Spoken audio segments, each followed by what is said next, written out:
Good afternoon from Canada. It's Caroline. Well, I said the last time I spoke with my sister, I said we will have one more episode tomorrow. You know, the good Liberian way, tomorrow never comes. Oh, well, tomorrow will come, but it's not today. Today, I want to talk about what it was like to build houses in Rivercess in the past. But to help me talk about it, I'm going to bring on the slideshow. So here in the first picture on my slideshow, that's my brother Gordon. Okay, so my brother Gordon, he is now over 72 years old. So you know this is a very, very, very olden time picture. But it shows the Bugabog Hill or the Termite Hill behind him. In the next picture, you see a lot of little kids playing in the mud. They are breaking down the hill, breaking down, mash it with water, squeeze it through their feet, hammer it out to smooth it. And then in the next picture, they're putting it in pans on their head. Some of them don't even bother to put it in the pan. They just put a clump of mud on the head and they take it to where the house is being built. Unfortunately, I cannot quickly find a place that's going to show us about the house being built. I know I have some, but sorry, we have to skip it in this slideshow.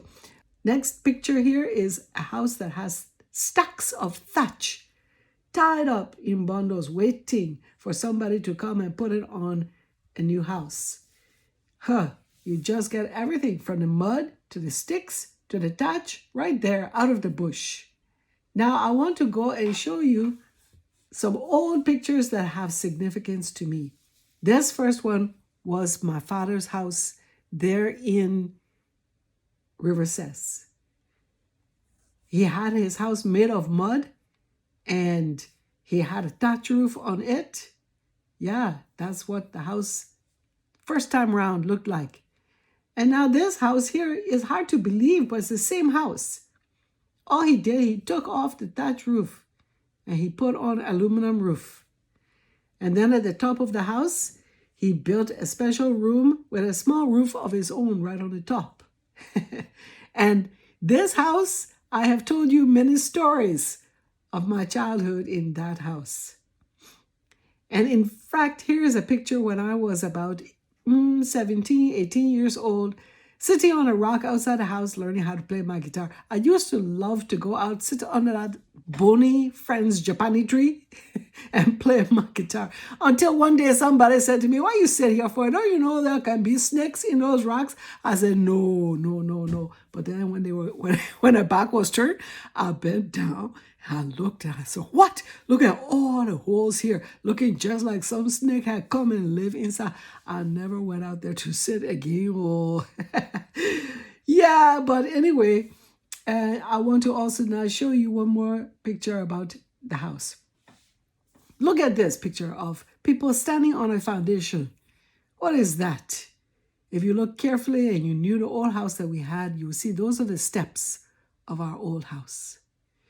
And the mud behind them, when the rebels came, they just removed the aluminum from the houses, and our house just, of course, returned to mud in the rain. And that was very hard to see that picture at the start, but it's so symbolic of life. You start out, you build something looking like one mud house. Then you make a few changes, a nice roof, whatever. Looking pretty good. You're going up in the world now. Until the storms of life, whether it's the war or whether it's just the passage of time, things wear out.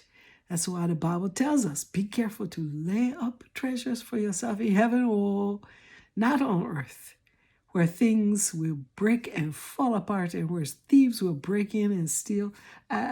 This is not a good place to lay up our treasures. Who do we think we are anyway? Keep it all in an open hand. But let me show you the last picture here. This is one of Mr. Nelson Glable sitting in the foreground, and behind him you see a house. But what house that is? If you look carefully at the steps, you will see that is the foundation of the old house that my father had built. That's the piazza there. And somebody came along, they used the same foundation, and they built a new house. And recently, Nelson has been going back to the Inland Mission at Rivercess to encourage people to do a mighty cleanup job, straighten things up, clean things up, be encouraged. People have been living there and working hard. But my goodness, unless we have others, each other, come around us and say, oh, this is worth working for, sometimes we can get discouraged. And so back there in Rivercess, the message to them is, don't get discouraged. It's hard to maintain these olden places, but don't get discouraged.